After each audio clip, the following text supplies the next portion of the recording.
All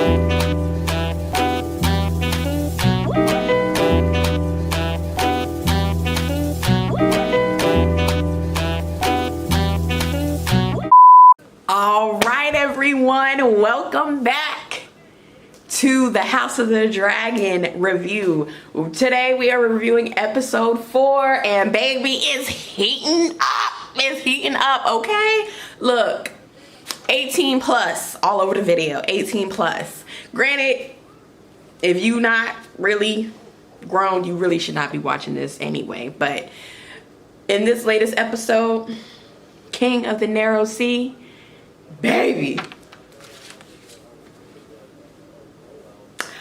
But before we get into that, we're gonna talk about some other things from the previous episode that I didn't get a chance to touch on.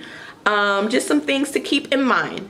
So last time we talked about that fight, that battle. So it was brought to my attention by some sources that the book itself is kind of written like a history book, and I guess all of the Game of Thrones books are kind of written like that. But yeah, it in the book itself, that battle between the crab feeder, that itself was a footnote, kind of like a footnote in history. So ultimately, it wasn't ever really that important. Once again, why it was even included, I'm not sure, but I'm assuming now we're just, it's fluffing up the story, so that's totally fine. Apparently, if you look closely at the king's fingers, you will see that they are missing and everything like that. I didn't catch it in the last episode, episode 3, but they did a much better job of showing it in episode 4. So yeah, we're just supposed to notice that he is losing his fingers. So now we get to episode 4, King of the Narrow Sea. Daemon has come back. 2 more years have passed, so it's been 4 years in total. Rhaenyra is now 19 years old. I'm assuming that means Alicent is also 19 or 20 years old at least. I don't know. They was probably right around the same age range. Daemon mentions that when they talk, it's been 4 years, blah, blah, blah. So when we first meet Rhaenyra, she's what, 15? And then by the time we get to episode 2 or 3, she's 17. And then now 2 more years, she's 19. The little boy at the beginning, when they was all trying to court Rhaenyra's hand in marriage, he was not playing. He did not come to play. And I appreciate that they was talking a little too crazy to him, and he ended up holding his own. So I think I like that. I appreciate that, because I'm gonna be honest, we ain't ever seen no kid, literally besides Arya, fight in Game of Thrones. As much as Joffrey ran his damn mouth, he definitely couldn't fight. So I think that is a nice touch to show that, you know, I'll say young boys in this case, but yeah, a lot of young men, they start learning to fight and kill at a young age. I think that boy couldn't have been no more than like 12 or 13. Daemon has come back with cut hair. Personally, I prefer long hair Daemon. Okay, the short, I don't hate the short, but I don't love the short. I prefer the long hair Daemon, personally. Let's see what else we see at the beginning. Alicent and Rhaenyra seem to be on better terms, on talking terms at least. Within their dialogue, you see a lot of just differences in position and differences in personality. Rhaenyra mentions to her, you know, oh, having to be, you know, courted and put up in some castle and constantly having babies. And Alicent, that's literally what Alicent has to do. And Rhaenyra's like, oh, you know, my bad, I'm sorry, I didn't mean to throw that on you. And, you know, Alicent mentions that she's lonely, she ain't got no friends or nothing like that. Now, I'll be honest, it is good to see them back together. However, I think Alicent, it would do her good. I mean, we've noticed things about her personality, like in the beginning, the skin picking and everything. Clearly she has, you know, anxiety and things of that nature, which I understand, especially when you have lost the guidance of your mother and you have a very manipulative father.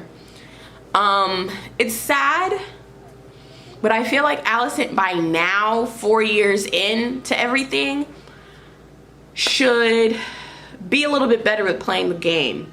And when I say that, I mean, you know, I'm not saying she isn't smart. I'm not saying she isn't watching and listening, but she is still very timid. And I feel like for her, it wouldn't hurt for her to just learn to be a little bit more charismatic. Now, do I doubt that she doesn't want to hang out with the other old hags of Westeros? No, I don't doubt that, and I don't blame her.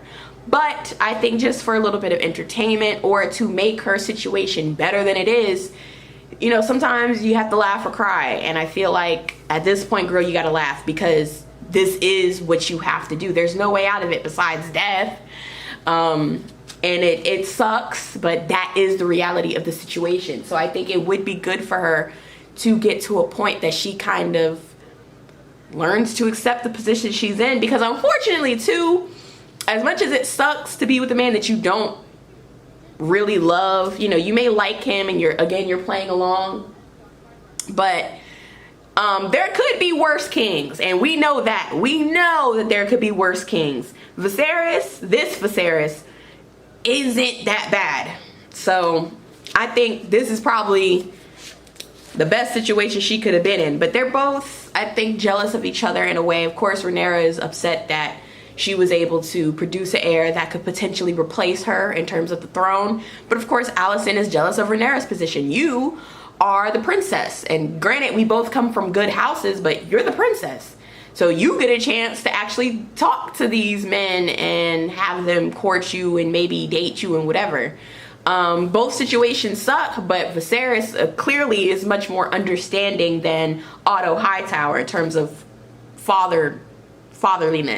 So as we saw last episode, Viserys told her, look, find somebody you love and be with them, but you do gotta be with somebody. Whereas Otto Hightower was just pushing his daughter to this old ass king, and she never had even a choice in the matter. So I think throughout this episode, we see constant contrast between the two characters.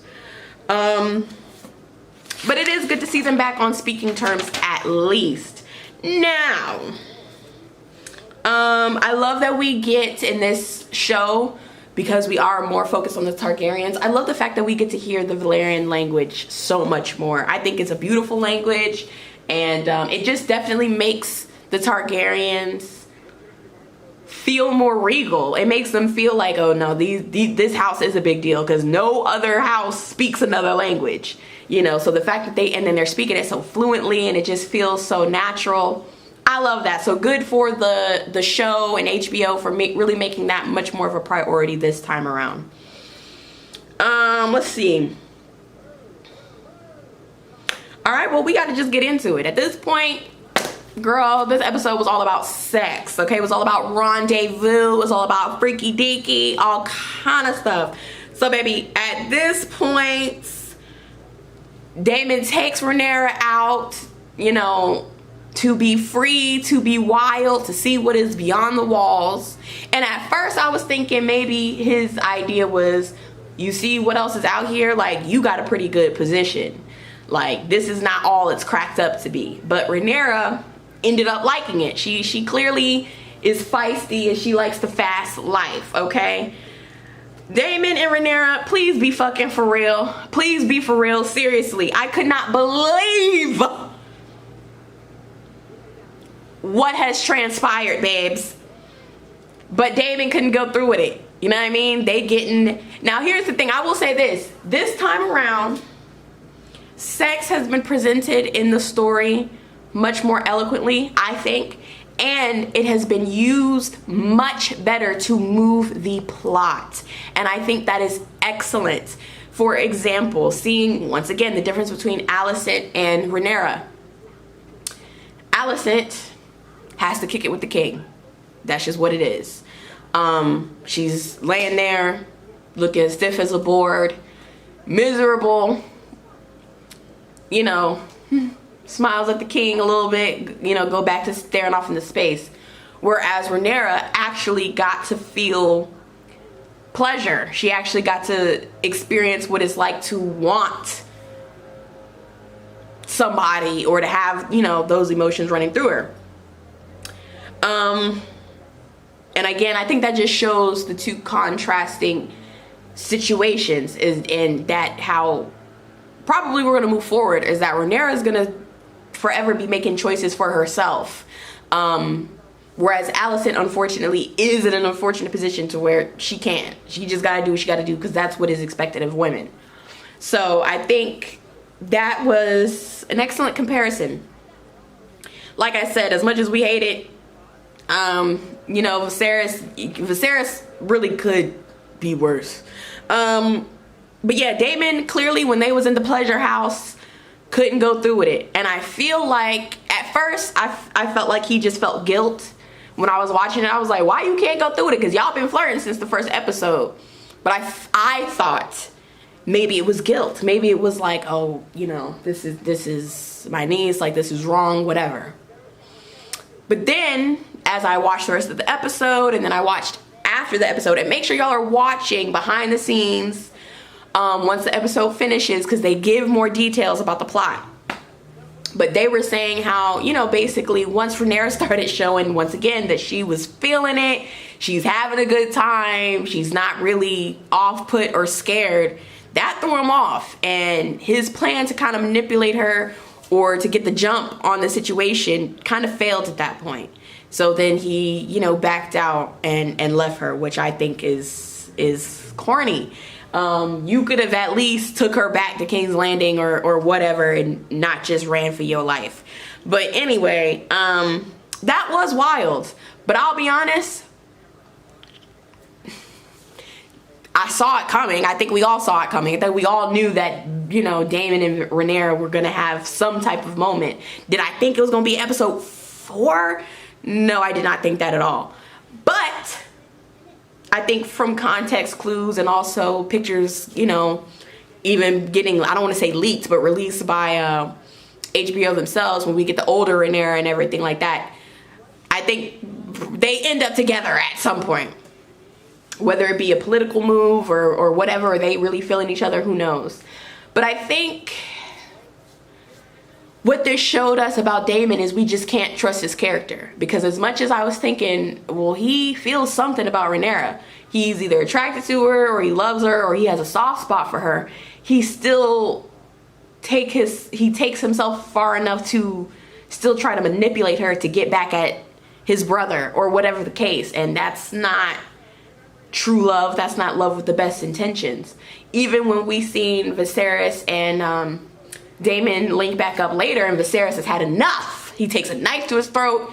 You do anything you need to do to get to me, to get to the crown, and you need to get up out of here immediately. It's like, well, Daemon, what are your true intentions? Because at this point, I feel like you dragging Rhaenyra into it. Like I said, that's not, manipulating somebody isn't really love. So it's hard to tell what he feels about that. Now, Rhaenyra, again, because we know that whole situation again was manipulated. She's been drinking in the capital. She's been fiending for freedom. And then she goes into this pleasure house, seeing all these people have a blast. Naturally, I mean, it's the same effect as P-Hub, if we want to be honest. She watching it in real time. That would get anybody fired up, I imagine. So obviously she's feeling it. And again, incest isn't necessarily looked down upon, although it is, but it isn't. I don't know, we're gonna get into that in just a second. But yeah, that was a hot mess. But Rhaenyra's a teenage girl. She's only 19, and I don't care where you are in a timeline of life. If you're young and stupid, you're just young and stupid. Which takes me to her meeting back up with Alicent. Alicent, babe, why are you so mad? I mean, she was pissed when she called Rhaenyra out there. Were you fucking your uncle? Ooh, ooh, ooh. Girl, relax. Like, what? Why are you attacking me? Now, Rhaenyra, W liar. Even though she put that hoe on her mama. But granted, it wasn't technically like, because they didn't sleep together. They was doing some hanky-panky, but they didn't actually go all the way. But still, for Alicent, I couldn't figure out why she was so mad, because then she said, you Targaryens, da da da. Okay, so you sound disgusted. However, your father literally suggested to my father last episode that me and my brother get married. Speaking as Rhaenyra, Otto suggested that her and Aegon get married 15 whole years apart, and brother and sister, half brother and sister technically, but still. So then what's the difference? What is the difference? Because again, what's his face, Viserys, says the same thing. He says when he's beating up Daemon, your niece. So y'all are bringing up the incest like it's wrong, but y'all's whole line has been doing it. I'm confused. Like, is it looked down upon or is it not?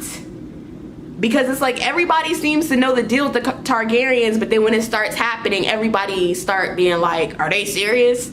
So which one is it? But anyway, I thought that was odd. Now I will say this. We got to a point when Daemon been kicked out at this point. Viserys and Rhaenyra, they talk, okay? And she picks up this blade, or he tells her about the blade as something, the prince that was promised, born of ice and fire, I'm gonna be honest, HBO. It's time to hang that up, and I'm gonna tell you why. The prince that was promised is Jon Snow, aka Aegon Targaryen. The last Targaryen. And y'all ruined it. At this point, there's no point in even putting that in this show. If the prophecy is not relevant to the current time or within the next couple years, don't tell me no prophecy that comes true 200 years later. Game of Thrones season 8, and y'all ruined it. That's just what it is. Jon Snow is the prince that was promised to save all of Westeros or whatever, the world, their world, from what is his name? I can't even remember his name. The Snow King and all the snow zombies, okay? The Night King. Bottom line is, it's over with. Y'all done, Jon Snow is not king. He's not a prince. He's nothing of that nature. Y'all done made Bran king and sent Jon back to the wall or over the wall. I don't want to hear no more about the prince or the princess that was promised, because we know who it is, and y'all sold the entire situation. Thank you. Now, Viserys gives it to Rhaenyra straight. He's tired of the games. He's tired of the disrespect. He's tired of the hard-headed teenage girl. You will marry Sir Laenor, your cousin, your distant cousin, your second cousin, whatever. You are gonna marry him, and we gonna join houses, and that's gonna be that. I'm not gonna hear too much more of the back talk, because no, that's it. Now, Rhaenyra, being a very smart young lady that she is, says, you know what, fine, I'll take that L. However, you need to do what you need to do as king and get it right within your court. Because at the end of the day, all of this wouldn't have been happening if it wasn't for your hand. Now, I agree with that. And I'm actually very happy that Viserys stepped up. He teed all the way up, and he got Otto Hightower up out of there. Because here's the reality.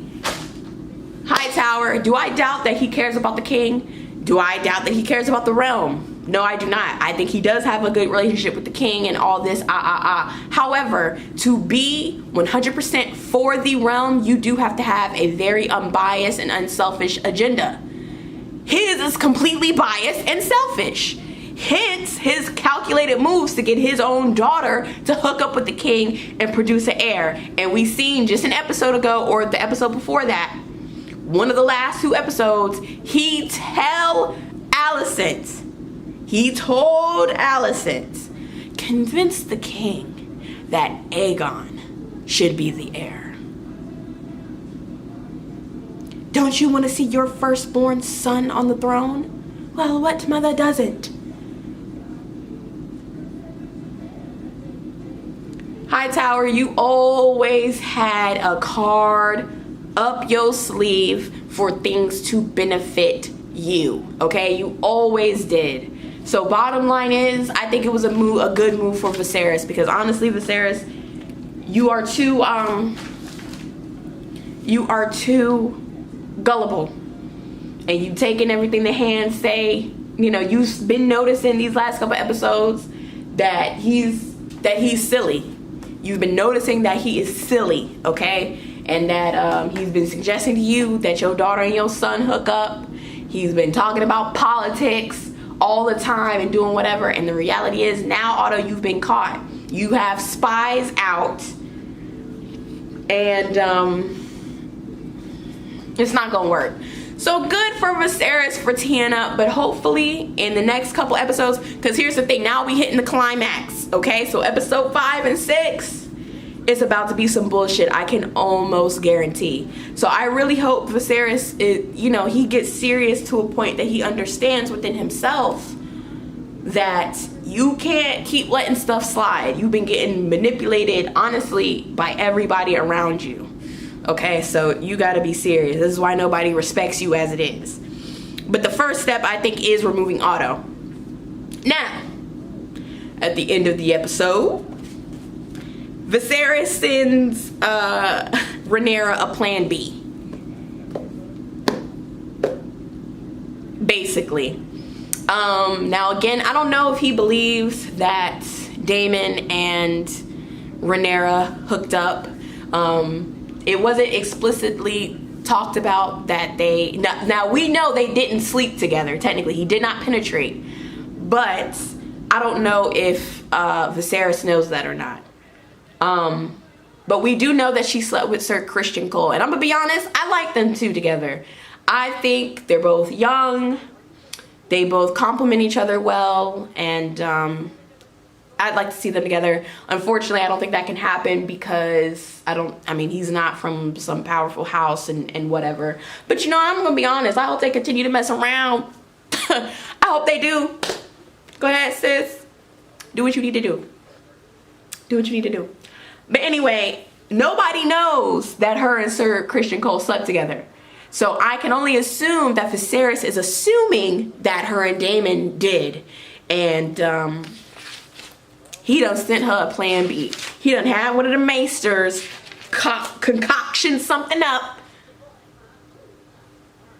Here you go, princess. Take this in case you made some bad decisions. Yikes. Go ahead, girl, take it, because you did sleep with somebody. You feel me? So go ahead and just drink that little bottle, because you can't be caught up with somebody, baby. And Sir Christian Cole is brown on top of that. So do what you need to do. But anyway, y'all, that's episode 4, King of the Narrow Sea. And I feel like I said, I think they did a good job using sex in this episode to show the characters, the personality, and the politics that go behind a lot of these things. Now, with that being said, I think we're also going to start seeing a lot of consequences start to unfold in these next couple of episodes. Of course, there will be a consequence to getting rid of Otto as the Hand. It might be a consequence that Rhaenyra lied to Alicent, or didn't tell the whole truth. We'll say that. A half lie. There might be some consequences to that. There might be some consequences to her and Sir Christian Cole kicking it.